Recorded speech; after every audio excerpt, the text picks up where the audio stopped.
एक शख्स इब्राहीम बिन अदहम रहमतुल्लाह अलैह से बहस कर रहा था कि बरकत नाम की कोई चीज़ नहीं होती। इब्राहीम बिन अदहम ने कहा कि तुमने कुत्ते और बकरियां देखी हैं? वो शख्स बोला, हाँ। इब्राहीम बिन अदहम बोले, सबसे ज़्यादा बच्चे कौन जनता है, कुत्ते या बकरी? वो बोला, कुत्ते। इब्राहीम बोले, तुमको बकरियां ज़्यादा नज़र आती हैं या कुत्ते? वो बोला, बकरियां।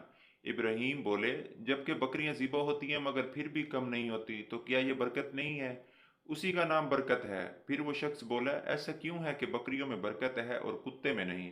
इब्राहीम बिन अदम बोले, बकरियां रात होते ही फौरन सो जाती हैं और फजर से पहले उठ जाती हैं। ये नज़ूल रहमत का वक्त होता है, लिहाजा इनमें बरकत हासिल होती है। और कुत्ते रात भर भौंकते हैं और जबकि फजर के करीब सो जाते हैं, लिहाजा रहमत व बरकत से महरूम होते हैं।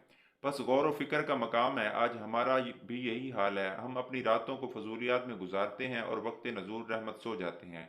इसी वजह से आज ना ही हमारे माल और ना ही हमारी औलाद में और ना ही किसी दूसरी चीज़ों में बरकत रही है।